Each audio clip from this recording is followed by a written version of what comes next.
Mic आहे.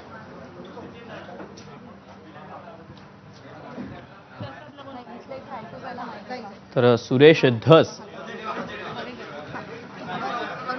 यांनी जे वक्तव्य केलं होतं, जी धनंजय मुंडेंवर टीका केलेली होती, त्यामुळे अनेक अभिनेत्रींची नाव घेतलेलं होतं. मंथनाचं नाव आलेलं होतं, सपना चौधरीचं नाव आलेलं होतं आणि त्यासोबतच त्यांनी प्राजक्ता माळीचं देखील नाव घेतलं होतं.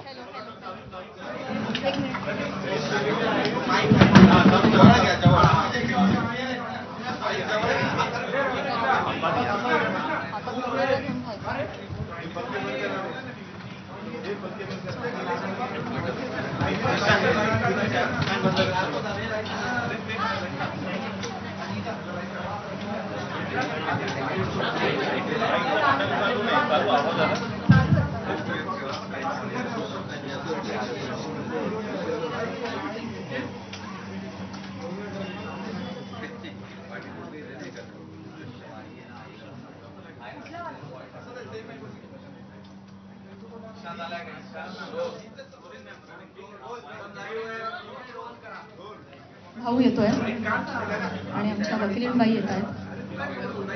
त्यांची वाट बघायची आहे का सुरू करायचं?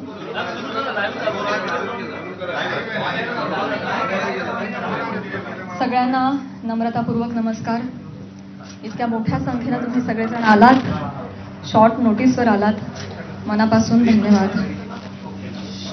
तुम्हा सगळ्यांना आज आपण इथे का जमलोय हा विषय माहिती आहेच आहे.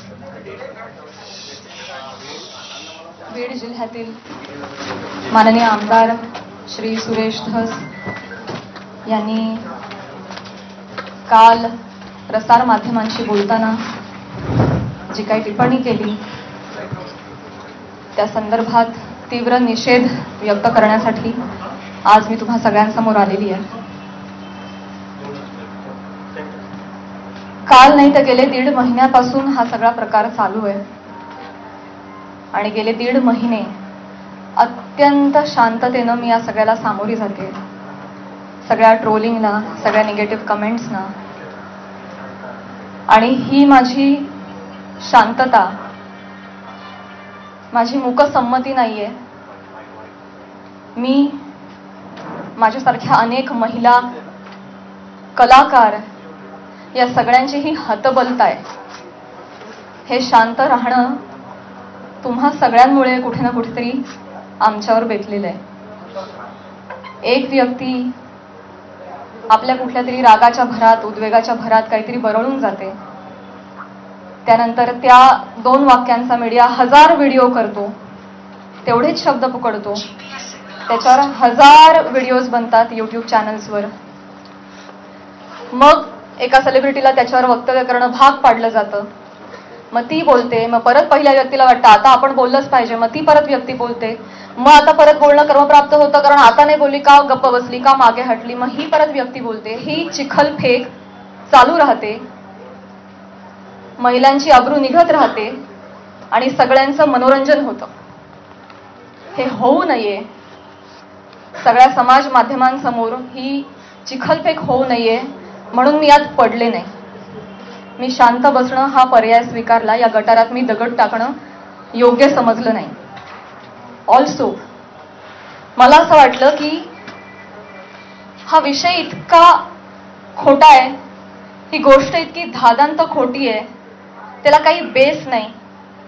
एका सांस्कृतिक कार्यक्रमामध्ये सत्कार स्वीकारताना काढला गेलेला एक फोटो, ती आमची एकमेव भेट, धन्यवाद, हा एकमेव संभाषण, एक शब्द, याच्यावरून एवढी आवई उठावी, त्याला मी का प्रत्युत्तर देऊ?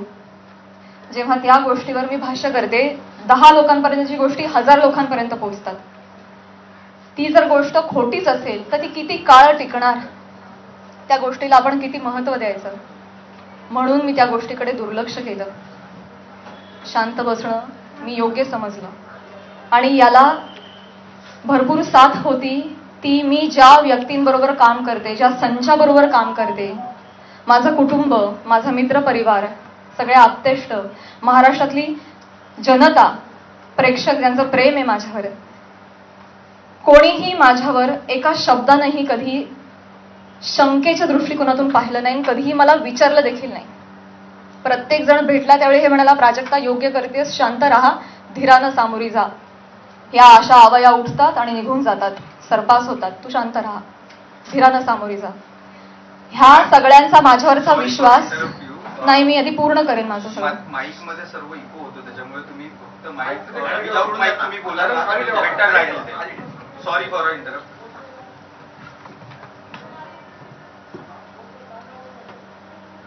तर ह्या सगळ्या ज्या आवया असतात, जशा निघतात तशाच निघून जातात.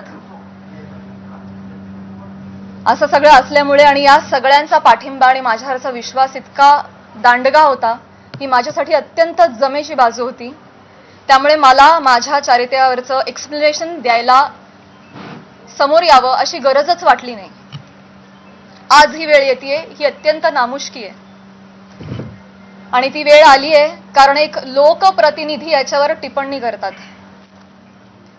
एखादी रुमर आहे, रुमरचंही खरं त्याला स्थान नाहीये, पण एखादी असंच उठलेलं वावटळाविषयी जेव्हा लोकप्रतिनिधी, जे लोक ज्यांना आपण जनतेनं निवडून दिलंय, आपले प्रश्न विधिमंडळात जाऊन त्यांनी आपले प्रश्न मांडावेत, आपल्यासाठी न्याय मागावा, आपल्या हक्कांचं रक्षण करावं, आपलं रक्षण करावं, अशी ज्यांच्याकडून आपली अपेक्षा आहे, अशी मंडळी जेव्हा आपल्यावर चिखल फेक करतात तेव्हा ही गोष्ट गांभीर्यानं घेण्याची वाटली मला. आणि म्हणूनच आज मी तुम्हा सगळ्यांसमोर आले. काल जर हे असं बोलले नसते तर मी तशी शांत बसले होते आणि मी याच्यावर कधी कधी भाष्य केलं नसतं. पण काल त्यांनी ते वक्तव्य केल्यामुळे मला आज तुम्हा सगळ्यांसमोर यावं लागलं. कारण जेव्हा एक लोकप्रतिनिधी असतो जो हजारो लाखोंचं नेतृत्व करतो, लाखो जनता त्यांच्या विचारांना फॉलो करते, जेव्हा ते बोलतात तेव्हा त्यांची विचारधारा लाखोंची विचारधारा होते, ते त्या गोष्टींवर कुठेतरी ठसा उमटवतात आणि खरी आहे असं भासवतात, तेव्हा मात्र ही फार गंभीर बाब होऊन जाते. माझा एक बेसिक प्रश्न आहे सुरेश धस साहेबांना. तुम्ही एक राजकारणी आहात, आम्ही एक कलाकार आहोत. तुम्ही एका दुसऱ्या राजकारणावर कुठेतरी कुरघोडी करताय, टीका करताय, तुमचं जे काय चालू आहे, तुमचं जे काय चालू आहे लखलाभ, तुम्ही ते करत राहा. या सगळ्यांमध्ये तुम्ही कलाकारांना का खेचता? आम्हा कलाकारांचा ह्याच्यामध्ये काय संबंध? काय बीडमध्ये काहीतरी कायदा सुव्यवस्थेचा काही प्रश्न निर्माण झालेला आहे, त्याच्यावर भाष्य करत असताना कलाकारांवर गाडी का घसरते? बर, ते इव्हेंट मॅनेजमेंट विषयी काहीतरी सांगत होते की यांच्याकडून शिकावं इव्हेंट मॅनेजमेंट, मान्य. पण मग महिला कलाकारांचीच का नावं येतात? का परळीला कधीच कोणी पुरुष कलाकार गेला नाही का हो कार्यक्रमाला? त्यांची नावं का नाही येत?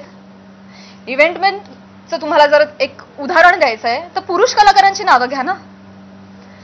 महिलांची नावं घेऊन अतिशय कष्टानं ज्या महिला अतिशय छोट्या फॅमिलीमधून येऊन संघर्षमय आयुष्य जगत मोठ्या होतात आणि आपलं एक नाव कमवतात, त्यांची प्रतिमा ते असं बोलून डागाळतात. हे कितपत योग्य आहे? तुम्हाला उदाहरण द्यायचंय, तुम्ही पुरुष कलाकारांची नावं द्या. पण त्यांनी तसं केलं नाही. त्यांनी त्यांच्या वैयक्तिक स्वार्थासाठी फिल्म इंडस्ट्रीमध्ये काम करणाऱ्या महिलांची नावं घेतली, त्याचा वापर केला, गैरवापर केला. त्यांनी स्वतःचा TRP वाढवण्यासाठी महिलांची नावं घेतली, अतिशय कुत्सितपणे टिप्पणी केली, अतिशय कुत्सितपणे. एक कलाकार म्हणून वेगवेगळ्या शहरांमध्ये जाणं, प्रेक्षकांचं मनोरंजन करणं हे कलाकारांचं काम आहे. आणि फक्त परळी नाही, महाराष्ट्राच्या कानाकोपऱ्यात जाऊन मी याही आधी कार्यक्रम केलेले आणि यापुढेही करत राहणार, आणि सगळेच कलाकार करतात. याआधीही हजारो नेत्यांबरोबर, प्रतिथयश क्षेत्रातल्या सगळ्या मान्यवरांबरोबर फोटो आहेत. मग तो फोटोचा रेफरन्स उचलून तुम्ही कोणाही बरोबर असं नाव जोडून टाकणार का? हे एक महिला म्हणून, महिला कलाकार म्हणून मला अतिशय ही बाब निंदनीय वाटते. महाराष्ट्रातल्या राजकारण्यांना हे कृत्य शोभत नाही. बरं, ते जे बोललेत ते इतकं कुत्सित आहे. अच्छा, त्या पण येतात का परळीला? अच्छा अच्छा. कोणाला जर नवा चित्रपट वगैरे करायचा असेल तर परळी पॅटर्न अवलंबावा. त्यांचा जे काय जवळचा पत्ता वगैरे काय म्हणायचंय काय तुम्हाला? तुम्ही फक्त महिला कलाकारांच्या चारित्र्यावर शिंतोडे नाही उडवत आहात, महिलांच्या कर्तृत्वावर सुद्धा तुम्ही प्रश्नचिन्ह उपस्थित करताय का? कुठल्याही पुरुषाच्या किंवा राजकारण्याच्या कुबड्यांशिवाय एखादी महिला स्वकर्तृत्वावर यशस्वी होऊ शकत नाही का? कष्टांनी आणि मेहनतीनं एखादा माणूस मोठा होतो, याच्यावर तुमचा विश्वास का नाही बसत? ही अशी टिप्पणी करून तुम्ही माझी नाही, आम्हा महिलांची नाही, स्वतःची मानसिकता दाखवताय असं मला वाटतं, आणि ही अतिशय खेदजनक बाब आहे. मला पाणी आणि टिश्यू द्या.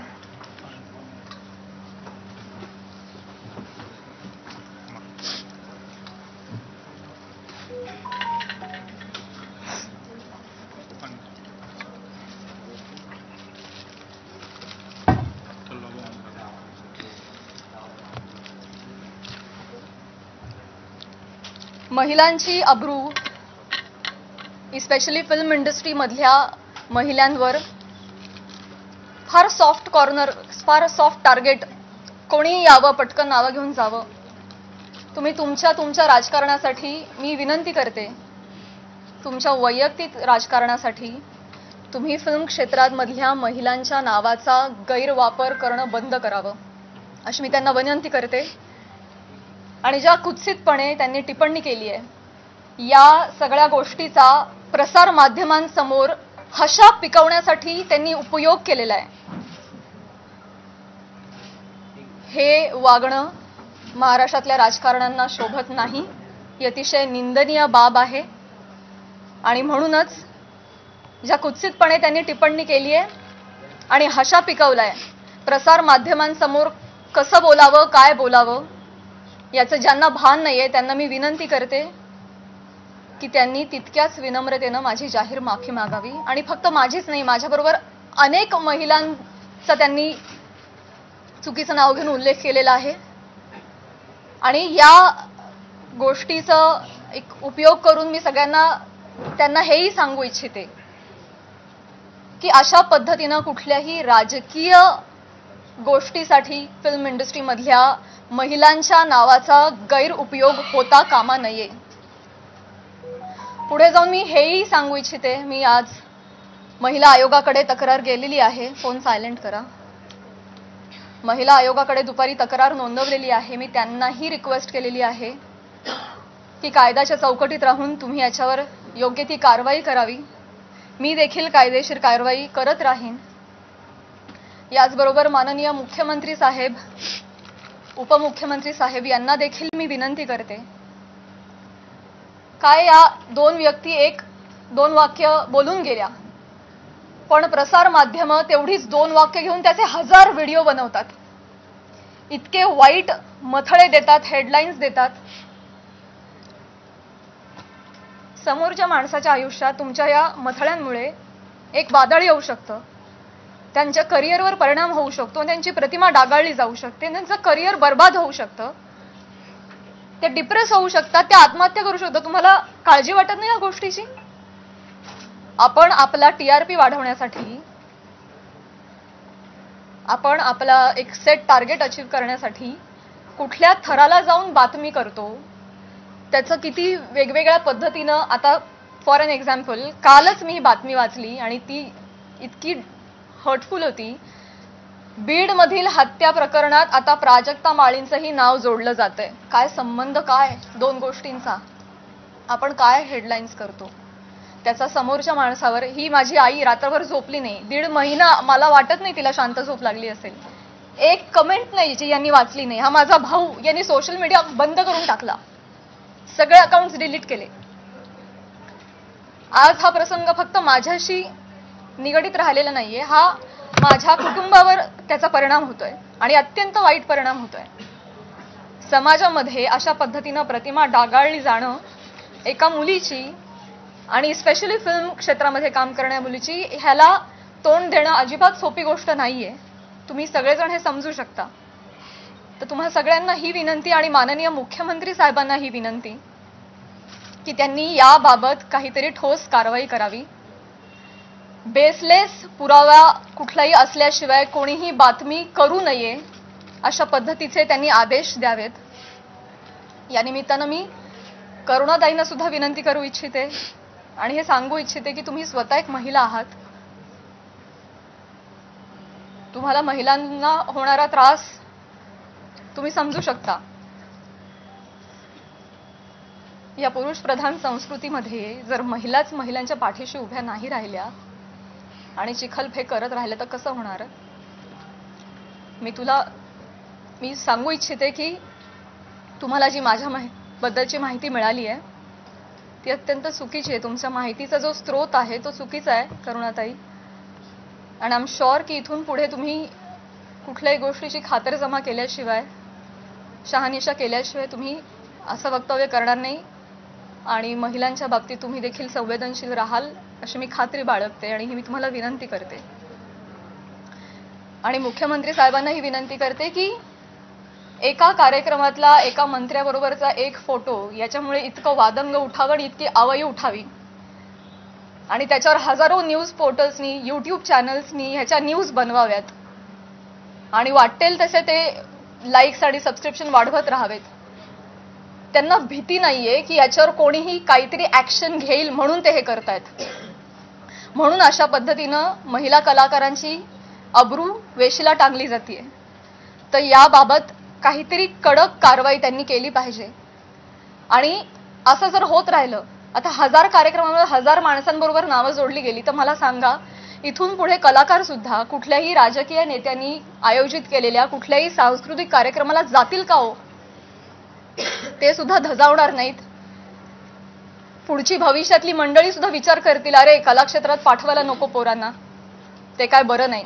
आमचं कलाक्षेत्र बदनाम नाहीये, ही सगळी मंडळी त्याला बदनाम करतात. आम्ही मनोरंजन करण्याचं काम करतो, तुम्ही आमची नावं मनोरंजनासाठी वापरता, स्वार्थासाठी वापरता, स्वतःचा TRP वाढवण्यासाठी वापरता. हे अत्यंत चुकीचं आहे. आणि स्पेशली महिलांची नावं पटकन कशी तोंडावर येतात, पुरुषांची नावं का येत नाहीत, यासाठी एक टूल बनवलं जातंय महिला कलाकारांना. ह्याबद्दल मला खेद वाटतो. आणि मी पुन्हा एकदा सांगेन की मुख्यमंत्र्यांना विनंती की तुम्ही याबाबत ठोस कारवाई करावी, आदेश द्यावेत. सुरेश दसांना मी विनंती केलेलीच आहे की त्यांनी जाहीर माफी मागावी. आणि या निमित्तानं मी प्रसार माध्यमांना सुद्धा विनंती करेन. मी पुन्हा तेच बोलतेय, अनेक यूट्यूब चॅनल्स, माझी सोशल मीडियाची टीम लीगल नोटीस पाठवून थकली. एक यूट्यूबचा व्हिडिओ डाऊन होतो तर 3 रोज नव्याने उभे राहत होते. तर एखाद्या गोष्टीचा एक संदर्भ घेऊन तुम्ही वाटेल ते मथळे देऊन जे न्यूज करता, तुम्ही सुद्धा कुठेतरी या बाबतीत स्पेशली महिलांच्या चारित्र्यासंबंधात असलेल्या गोष्टींवर तुम्ही तरी संवेदनशीलता दाखवणार आहात की नाही? TRP साठी, तुमचं टार्गेट कंप्लीट करण्यासाठी किती खालच्या घराला जाऊन तुम्ही बातम्या करता, हे योग्य आहे का? अशी मला तुम्हालाही प्रश्न विचारायचे आहेत आणि तुम्हालाही विनंती करायची आहे की आपण सुद्धा एक सभ्यतेची पातळी सोडली नाही पाहिजे. आपण महाराष्ट्रात राहतो, महाराष्ट्र अतिशय सुज्ञ मंडळींचा प्रदेश आहे आणि तुम्ही कोणीही अशा पद्धतीनं मुळात आदेश आले पाहिजेत, त्याच्यावर ठोस कारवाई झाली पाहिजे. आणि आपण एक माणूस म्हणून सुद्धा, एक मराठी माणूस म्हणून सुद्धा आपण सुद्धा आपल्याला काहीतरी नियम घालून घेतले पाहिजेत असं मला वाटतं. मी माझं पूर्ण करते भाऊ. या निमित्तानं महाराष्ट्रातल्या जनतेला सुद्धा मला म्हणायचं आहे की आपण आता AIच्या जमान्यात आहोत. सोशल मीडियावर वाटेल तसे लोक व्यक्त होत आहेत. मॉर्फ करणं, video, photo, call recording, fake generate करणं, फेक चॅट्स करणं हे अतिशय सोपं आहे. डाव्या हाताचा मळ आहे. आता हे फार अवघड नाही राहिलेलं आहे. तर महाराष्ट्रातल्या जनतेनं सुद्धा सतसत विवेक बुद्धी जागरूक ठेवावी आणि आपण सोशल मीडियावर कसे व्यक्त होतो याची सभ्यता पाळावी. आपल्या आई बहिणीच्या बाबतीत जर अशी गोष्ट घडली असती तर आपण असं लिहिलं असतं का, असं त्यांनीही विचार करावा. सारासार विचार करून व्यक्त व्हावं. सगळ्यांनीच ही जी बाब आहे ती अतिशय गांभीर्यानं घ्यावी. इथे मी फक्त माझ्या न्यायासाठी नाही बोलत आहे. इथे मी आज सगळ्या सिने क्षेत्रात, कला क्षेत्रात काम करणाऱ्या सगळ्या महिलांच्या वतीनं बोलतीये. आज त्यांचं प्रतिनिधित्व करते असं मी म्हणेन. की समाजामध्ये उजळ माथ्यानं जगण्यासाठी आम्हाला एक फ्रीडम असलं पाहिजे, एक मान सन्मान ठेवला गेला पाहिजे. यासाठी तुम्ही सुद्धा ती डिग्निटी पाळणं गरजेचं आहे आणि तो मान सन्मान देणं गरजेचं आहे असं मला वाटतं आणि तुम्ही ते कराल अशी मी आशा व्यक्त करते. एक प्रश्न असा होता, आता आपण ज्या पद्धतीने आता एकच प्रश्न आहे, काही सुरेश दास यांचं महिला आयोगाकडे आपण अच्छा ओके, वन बाय वन जाऊया. महिला आयोगाकडे प्राजक्ता माळींची माफी मागणार नाही. सुरेश दास म्हणताय प्राजक्ता माळींची मी जाहीर माफी मागणार नाही. मी त्यांना मागणी केलेली आहे. त्यांनी ज्या कुत्सितपणे भाषा पिकवण्यासाठी हा मुद्दा उचललाय ज्याला काही बेस नाही, तर मी मागणी केलेली आहे आणि मला खात्री आहे की माननीय मुख्यमंत्री साहेब, माननीय उपमुख्यमंत्री साहेब, महिला आयोग याच्यावर कठोर कारवाई करतील आणि योग्य ती गोष्ट घडवून आणतील. महिला आयोगाकडे आपण तक्रार दाखल केलेली आहे. आपण कायदेशीर पाऊल म्हणजे पोलीस स्टेशन मध्ये जाऊन धस यांच्या विरोधात काही तक्रार दाखल करणार आहात का? ज्या पद्धतीने आता ते म्हणतायत की आम्ही माफी मागणार नाही म्हणून, तर आपण कायदेशीर पाऊल नेमकं काय उचलणार आहात? महिला आयोगाकडे तक्रार दिलेली आहे. आज किंवा उद्या मुख्यमंत्री साहेबांची भेट मला मिळणार आहे. त्यांना समक्ष जाऊन मी पत्र देणार आहे. उपमुख्यमंत्री साहेबांना जाऊन भेटणार आहे. त्यांना देखील समक्ष जाऊन पत्र देणार आहे, निवेदन करणार आहे. आणि जर गोष्ट काही घडली नाही आणि ही देखील महिला म्हणून हलक्यात घेतली तर डेफिनेटली माझ्या वकिलांमार्फत मी योग्य ती कारवाई करेन. आणि माझ्या एकटीच्या न्यायासाठी नाही, मी समस्त कला क्षेत्रात काम करणाऱ्या महिलांच्या वतीनं पाऊल उचलेन.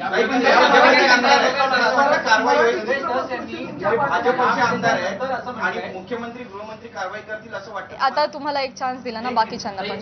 या प्रकरणाची सुरुवात तुम्ही उल्लेख देखील केला, करुणा मुंडे यांच्या व्हिडिओपासून झाली होती. तर तुम्ही सुरेश दस यांच्यावरती कारवाई करावी अशी मागणी करताय.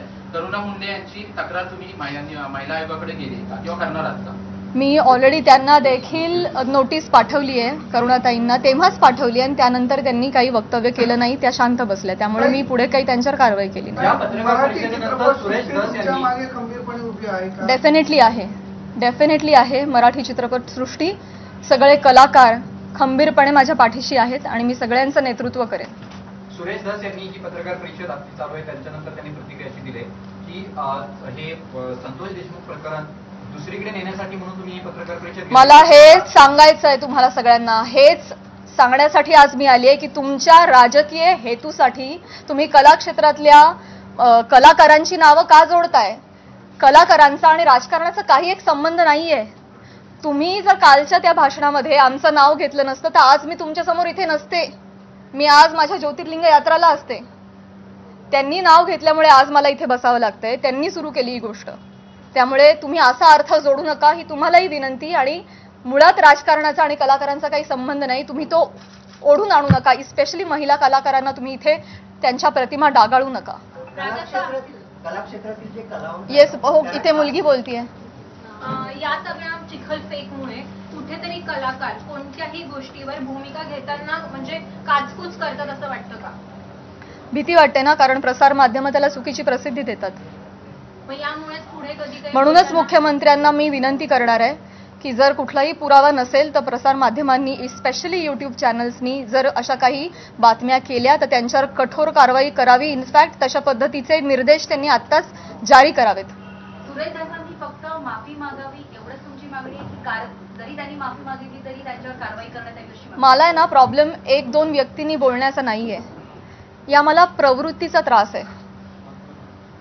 हा प्रघात पडता कामा नाहीये की कोणीतरी काहीतरी फार कष्टाने नाव कमवतो, कोणीतरी एक काहीतरी येऊन बोलून जातं आणि अख्खी इमेज डागाळते. स्पेशली महिलांच्या बाबतीत मी पुन्हा तेच म्हणेन की नाव घेताना त्यांनी 3 महिलांचं का नाव घेतलं? पुरुष कलाकार गेलेच नाहीत का हो परळला कधी कार्यक्रमाला? मी जेव्हा गेले होते कार्यक्रमाला तेव्हा माझ्याबरोबर सुद्धा प्रसाद खांडेकर, गौरव मोरे ही मंडळी होती. अमीर हडकर, आमचे सगळे कलाकार होते. त्यांची नाही नावं आली. त्यामुळे स्त्री कलाकारांना याच्यामध्ये गोवू नये. राजकारण्यांनी स्वतःच्या स्वार्थापायी TRP त्यांच्या अशा पद्धतीनं वाढवू नये आणि गैरवापर करू नये. हिंदी असो किंवा मराठी राजकीय नेते मुख्यतः कलाकारांना टार्गेट करतात, हे हेतुपुरस्सर किंवा जाणीवपूर्वक वक्तव्य केल्यानंतर त्यांना प्रसिद्धी मिळते? मला हे माहिती नाही. ते लोक देण्यासाठी असं वक्तव्य होतं असं वाटतंय का? आणि याचा पाठपुरावा म्हणून तुम्ही कलाकारांची काही संघटना बांधणार का किंवा त्याला एकत्र आणणार का आगामी काळात? मला हेच म्हणायचं आहे की ते काहीतरी बोलून जातात, एक काहीतरी वल्गना करून जातात. खरं तर त्यांनी अशा पद्धतीच्या वल्गना हाणून पाडल्या पाहिजेत एक लोकप्रतिनिधी म्हणून, पण ते त्याला हवा देत आहेत ही गोष्ट चुकीची आहे. पण त्यांना जेव्हा कळेल पुढे जाऊन की त्यांच्या एका वक्तव्याचे 1000 वेगळ्या पोर्टल्सनी 1000 न्यूज केल्यात, हे त्यांना कळल्यानंतर खरं तर तेही करणार नाहीत, करुणाताई बोलणार नाहीत.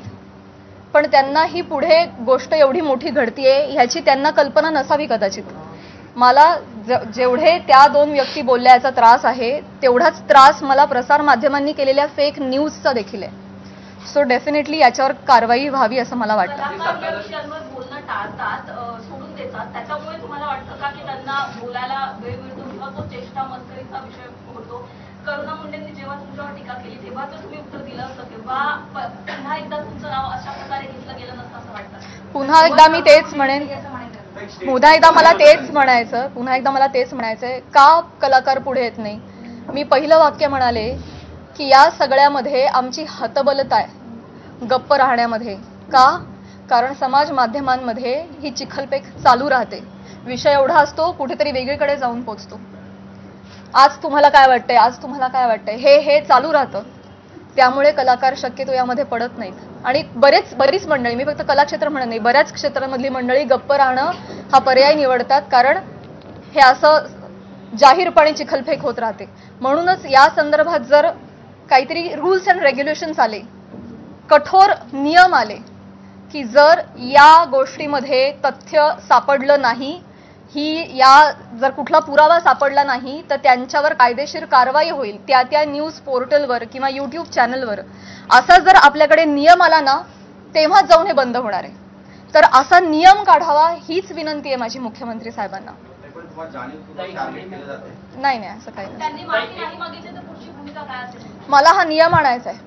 मला या निमित्तानं प्रसार माध्यमांमध्ये जे काही न्यूज होतात त्याला पुराव्यांची जोड नसेल तर तुम्ही ते करू नका, केलं नाही पाहिजे. ते खोटं आढळल्यास कायदेशीर कारवाई होईल अशा पद्धतीचा नियम आला पाहिजे. हे माझं खरं उद्दिष्ट झालंय. आता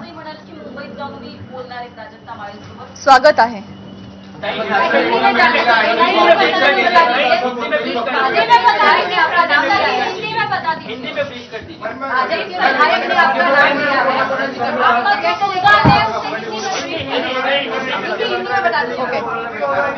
एका पत्रकाराला एकच देते. एका पत्रकाराला 4 वेळा संधी नाही मिळू शकणार.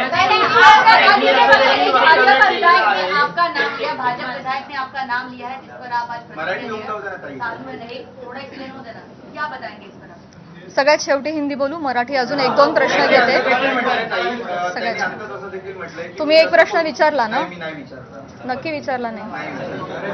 माईक खाली त्यांनी असं देखील म्हटलंय की मी असं कोणतंही ऑब्जेक्शन घेण्यासारखं वक्तव्य बोललेलं नाही आणि माझ्यासाठी प्राजक्ता माळी हा विषय संपलेला आहे असं देखील वक्तव्य केलेलं आहे. काय सांग? मी ते बघितलं नाही, परंतु अच्छा त्या पण आल्या का, येतात का परळीला? अहो परळीला नाही, सबंध महाराष्ट्रात फिरतो आम्ही, देशाबाहेरही कार्यक्रमाला जातो. परळी पॅटर्न, जवळचा पत्ता, तुम्हाला जर चित्रपट बनवायचा असेल तर परळी पॅटर्न म्हणजे म्हणायचं काय? हे डेफिनेटली अतिशय निंदनीय वाक्य आहेत, अतिशय डिरोगेटरी आहेत. या मागचा सूचित अर्थ कळू नये इतका महाराष्ट्र आणि मी दुधखुळी नाहीये. त्यांना जे आडून बोलायचं होतं हे सगळ्यांना कळतंय. त्यामुळे परळीला येतात म्हणजे मी काहीच बोलू नये असं नसतं. नुसतं ताई म्हणून काही होत नाही. त्याच्या अवतीभवती तुम्ही जे हातवारे करता, तुमचे जे हावभाव असतात, एका महिलेचं चारित्र्य एवढ्या रिॲक्शननी सुद्धा डागाळू शकतं. समाज माध्यमांसमोर, प्रसार माध्यमांसमोर हशा पिकवण्यासाठी त्यांनी हा मुद्दा वापरलाय. तो डेफिनेटली अतिशय निंदनीय आहे, अतिशय खालच्या पातळीचा आहे आणि तो चुकीचा आहे, याचा मी निषेध करते. क्लॅरिफिकेशन देताना नेहमी महिलाच का देतात? तुम्हाला वाटत नाही का ज्यांच्याशी नाव जोडलं जातं त्यांनी सुद्धा हे दिलं पाहिजे? आतापर्यंत बॉलिवूडमध्ये सुद्धा अशा अनेक गोष्टी घडलेल्या आहेत, पण महिलाच टार्गेट का होते याच्यावर तुम्हाला काय वाटतं? हाच माझा प्रश्न आहे मुख्यमंत्री साहेबांना सुद्धा, की हे महाराष्ट्रामध्ये एक निर्भेळ वातावरण कला क्षेत्रातल्या महिलांच्या बाबतीत असलं पाहिजे आणि आम्ही सॉफ्ट टार्गेट होता कामा नये. कुठल्याही राजकीय व्यक्तींच्या स्वार्थापायी आमच्या नावांचा गैरवापर झाला नाही पाहिजे, हीच तर माझी विनंती आहे. आणि हे दुःख आहे, आज मला माझ्या चारित्र्याच्या क्लॅरिफिकेशनसाठी प्रेस कॉन्फरन्स घ्यावी लागते. हीच निंदनीय गोष्ट आहे. हे महाराष्ट्रात होत आहे, सावित्रीच्या लेकींबाबत होत आहे. मला याचं दुःख आहे. करुणा मुंडेंनी ज्या पद्धतीने सुरुवात केली किंवा सुरेश दसनी ज्या पद्धतीने सुरुवात केली, पण या सगळ्या गोंधळामध्ये ज्या व्यक्तीसोबत नाव जोडलं गेलं, कॉलनीच्या एका व्यक्तीसोबत नाव जोडलं गेलं, तर तुला असं नाही वाटत का की त्या व्यक्तीकडून सुद्धा काहीतरी वक्तव्य आलं पाहिजे की जे काही चालू आहे त्याच्या? नाही, मला नाही वाटत. नाही. मुख्यमंत्री देवेंद्र फडणवीस सुरेश दसांवर कारवाई करतील असं वाटलं का तुमच्या भेटीनं? मी म्हटलं ना, त्यांनी माफी मागणं, त्यांनी बोलणं, त्यांना हा प्रकार चुकीचा आहे हे कळलं पाहिजे. त्याचे परिणाम काय होतात हे कळलं पाहिजे आणि पुढे जाऊन या बाबतीत कठोर नियम झाले पाहिजेत. हे आता माझं मोठं उद्दिष्ट आहे. एका व्यक्ती संदर्भात तेवढा मुद्दा, त्यांची माफी, एवढा छोटा विचार मी नाही करणार. या बाबतीत काहीतरी कठोर निर्णय झाले पाहिजेत, काहीतरी रूल्स अँड रेग्युलेशन्स बसले पाहिजेत. इथून पुढे कुठल्याही महिला कलाकाराला, ही मी आज ह्या सगळ्या गोष्टीची पार्श्वभूमी घेऊन म्हणते, भविष्यात मला किंवा कला क्षेत्रात काम करणाऱ्या कुठल्याही महिलेला अशा पद्धतीच्या गोष्टींना सामोरं जायची वेळ येऊ नये यासाठी मी प्रयत्न करेन. आता तुम्ही म्हणाला की कला राजाश्रय मिळाल्याने मुक्ती होते आणि असे म्हणाला की महाराष्ट्रभर आम्ही जर नाहीच फिरलो रसिकांचं कसं मनोरंजन होणार? अगदी बरोबर आहे, पण तुम्ही बाहेर नाही गेला तर त्याचं तुमचं नुकसान आहे, तुमचीच कला जनतेसमोर येणार आहे, असं वाटत नाही तुम्हाला? मला प्रश्न नाही कळला. ठीक आहे, कलेला राजाश्रय मिळाल्यानंतरच ती कला मोठी होती. महाराष्ट्रभर फिरताय, राजकारणाचे कार्यक्रम अटेंड करता असं तुम्ही म्हणताय. आता जर नाही गेला तर त्याच्यामुळे तुमचं परिणाम होणार आहे, तुमचं नुकसान होणार आहे असं वाटतं तुम्हाला? डेफिनेटली. मुळात वेगवेगळ्या शहरांमध्ये जाऊन, वेगवेगळ्या ठिकाणी जाऊन प्रेक्षकांचं मनोरंजन करणं हेच तर कलाकारांचं काम आहे, कर्तव्य आहे. निखळ मनोरंजनासाठी तर कलाकार प्रेक्षकांशी संवाद साधण्यासाठी वेगवेगळ्या ठिकाणी जातात आणि गेलंच पाहिजे. ते आमचं उपजीविकेचं साधन पण आहे आणि आमच्या स्वातंत्र्यावर अशी गदा नाही येऊ शकत ना. त्यामुळे कलाकार धर्म आम्ही पाळतोय, पण त्याचा असा पद्धतीनं चुकीचा अर्थ काढणं हे क्लेशदायक आहे. तेव्हाच कला मोठी होईल जेव्हा त्याला राजाश्रय मिळाली पाहिजे. म्हणूनच म्हणते रूल्स अँड रेग्युलेशन्स आणा. मला एक क्वेश्चन विचारायचं आहे. नहीं, ठीक है, नहीं, ठीक है. मैं यही कहना चाहूंगी कि आज जो भी यहाँ पे हुआ, सुरेश धस जी ने जो भी बोला है वो काफ़ी निंदनीय है ही. उसके खिलाफ हम काम करेंगे डेफिनेटली. महिला आयोग भी करेंगे, माननीय मुख्यमंत्री जी भी करेंगे. सबसे मैं निवेदन करूंगी, लीगल एक्शन भी लिए जाएंगे. लेकिन इसके परे जाके मैं ये रिक्वेस्ट करना चाहूँगी गवर्नमेंट से कि जो भी एक दो व्यक्ति कुछ बोल जाते हैं, उसके बाद जो हज़ारों न्यूज़ चैनल्स, यूट्यूब चैनल्स जो ब्रेकिंग न्यूज़ बनाते हैं और फेक न्यूज़ बनाते हैं विदाउट एनी स्ट्रॉन्ग प्रूफ्स, उसके खिलाफ कुछ स्ट्रॉन्ग एक्शन ली जाए, उस पर कुछ रूल्स एंड रेगुलेशंस बनाए जाए. तब जाके ये सही मामले में एक व्यक्ति किसी को सॉरी बोल देता है और मामला खत्म हो जाता है. इतना छोटा ये नहीं होना चाहिए. इसके परे जाके हमारी गवर्नमेंट ने महिलाओं के हित के लिए उनके अगेंस्ट जो ये फेक न्यूज़ बनती है